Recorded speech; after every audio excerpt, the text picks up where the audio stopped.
and play on 2nd and 10. That's his youth right there. Tagovailoa trying to make up for it. Fires to the end zone. Touchdown! Alabama wins! Today, I'll be giving my Week 10 college football predictions for the 2025 season. So starting with Oklahoma at Tennessee. So Oklahoma has a much better defense than Tennessee does, but Tennessee has a better offense than Oklahoma does. A concern for Oklahoma in this game would be that Tennessee runs that really fast-moving offense that Ole Miss does, that Oklahoma struggled with last week. And Tennessee ranks third in the country in passing. They're averaging 321.4 passing yards per game. And I think it's safe to say that Joey Aguilar is now not just one of the best quarterbacks in the SEC, but in the country. And I think him and his wide receivers can give the Oklahoma secondary problems. And Tennessee's defensive line is solid. It's not been near as good as it was a year ago, but they're giving up on average 135 rushing yards per game. I think they can handle what's not a great Oklahoma offensive line. And if I was Venables, I would start Robinson at running back in this game because he got their run game going in the second half against Ole Miss, running 9 times for 109 yards and a touchdown.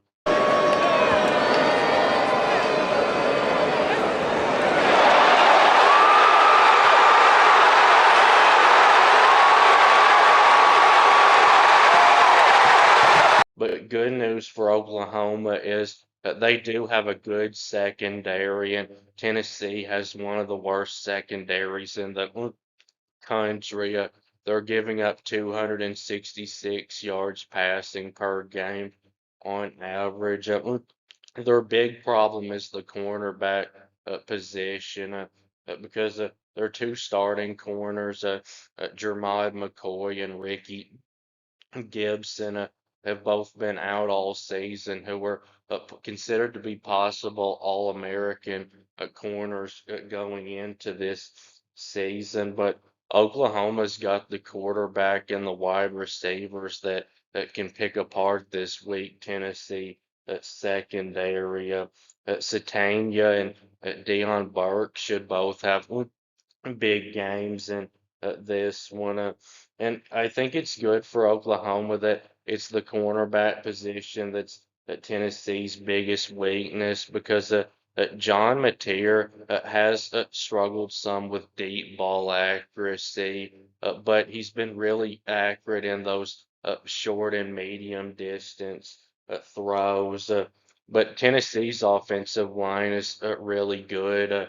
A lot better than Oklahoma's is. But Oklahoma's defensive line is much better than Tennessee's is. I think Tennessee will be able to run some in this game, but against Oklahoma, I don't think they're going to be able to run like they usually can. I could see this one going either way, and I know it would probably make more sense to pick Tennessee because they're the home team. But Tennessee's offense, well, I don't think Oklahoma can shut it down. I do think they can slow it down, and I think Oklahoma is going to be able to score in this game. I think this one probably goes down to the last play, but I'm going with Oklahoma to get the win over Tennessee by a score of 21-28. So now South Carolina at Ole Miss. So Ole Miss clearly has a much better team and a much better offense than South Carolina does, and they've got a much better coach too. But if you compare quarterbacks in this game, it actually is pretty similar.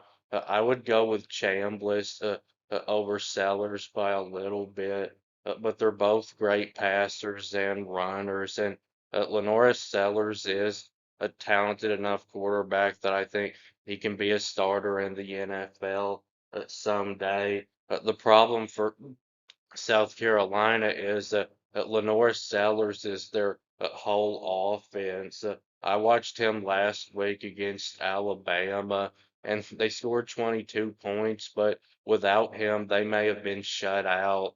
Their offense is that dependent on him, and he played great last week, throwing for 222 yards and rushing for 67 yards, but South Carolina's offensive line has given up 28 sacks this season, and while that's terrible, it could easily be twice that much if Lenora Sellers wasn't such a good athlete. And they have no run game with the running backs to help him out. They're averaging only 107.1 rushing yards per game and only 3 yards per run, which ranks 122nd in the country. And Ole Miss, their offensive line is not top 10 in the country, but it's a lot better than South Carolina's is. And Chambliss has got Kaiwan Lacey, who I'd now say is one of the best running backs in the country to hand the ball off to. Lacey has nearly 700 yards and 12 rushing touchdowns. This season.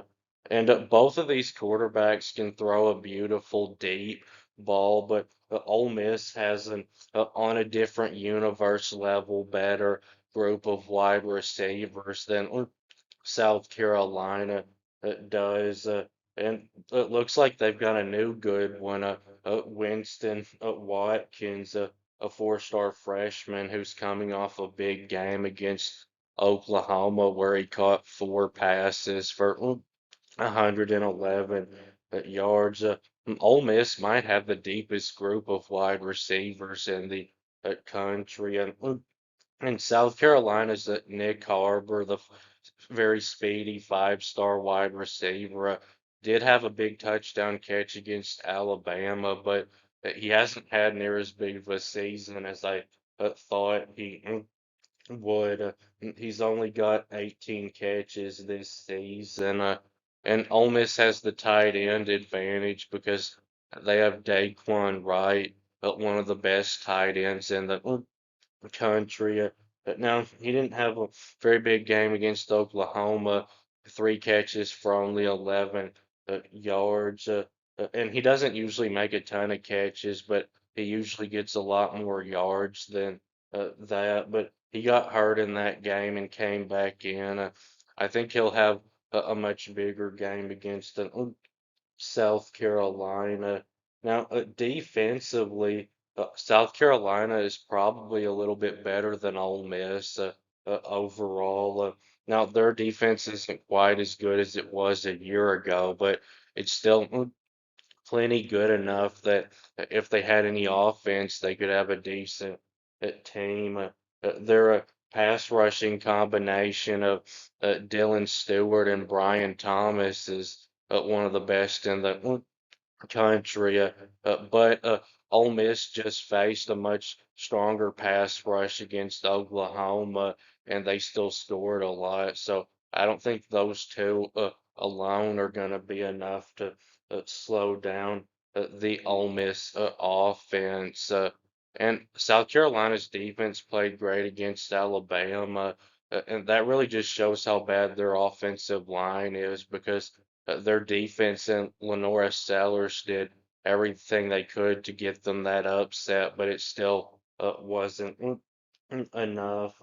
And the Ole Miss defensive line, while it's not that good this year, I still think they can win the battle with the South Carolina offensive line. Xavier Harris, the huge at 6'7", 320-pound defensive lineman for Ole Miss, is one of the best run stoppers in the country. And Ole Miss, their offense has a whole lot of those passes from 20 or more yards, and they may face a better group of safeties this week against South Carolina than they did against Oklahoma.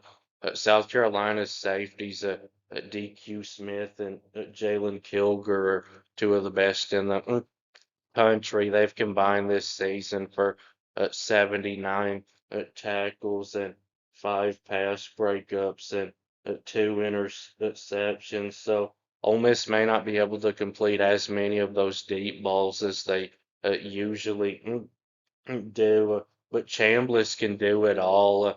He's not a quarterback like Jalen Milroe, who played for Alabama, who could throw a beautiful deep ball from 50 yards away, but then it struggled to complete those medium distance throws.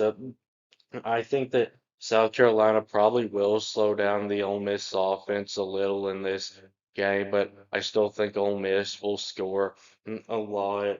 And to beat Ole Miss, you're going to have a decent offense yourself, unless they have a bad game like they did against Washington State. And South Carolina just does not have that. I've got Ole Miss getting the win over South Carolina by a score of 30 to 20.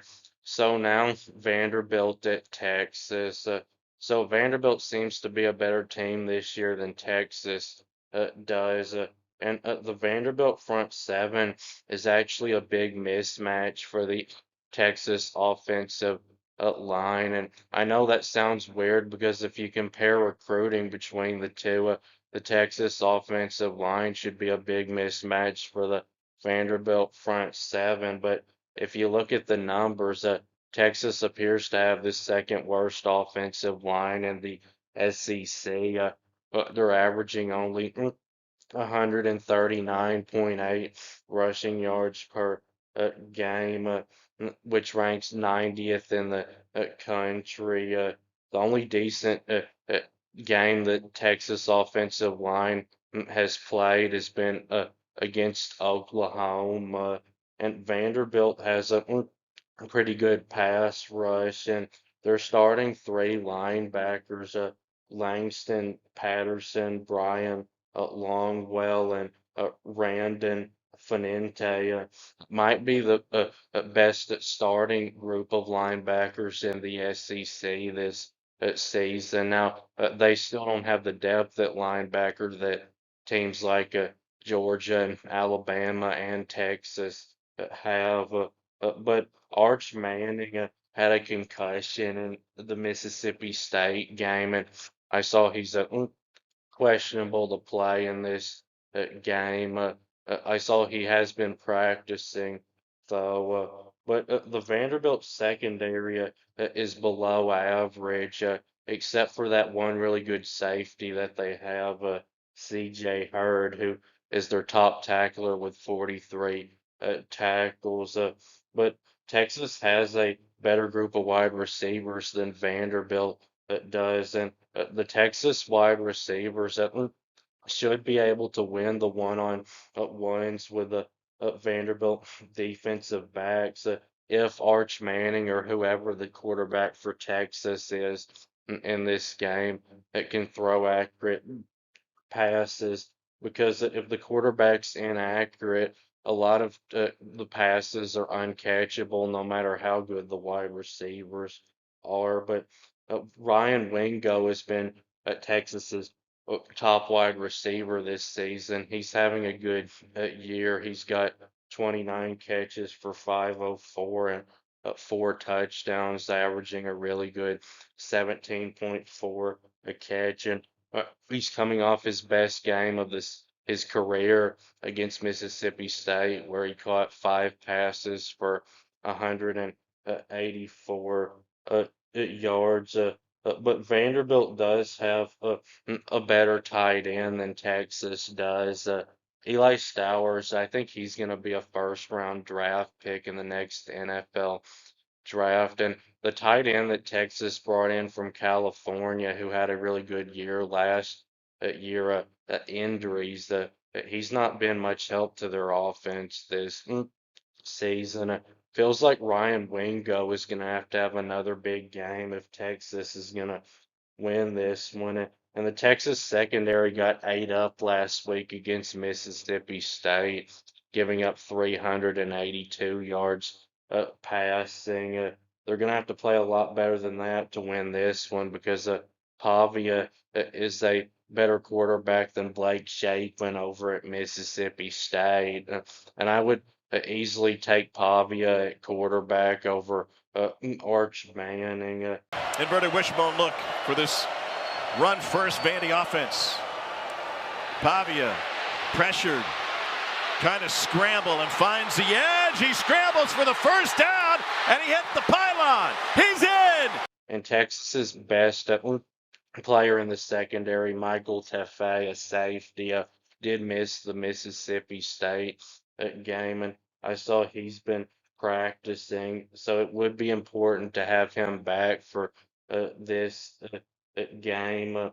And if you compared recruiting between the Vanderbilt offensive line and the Texas front seven, it's a battle that the Texas front seven should be able to win, but that's really not the case if you look at the numbers.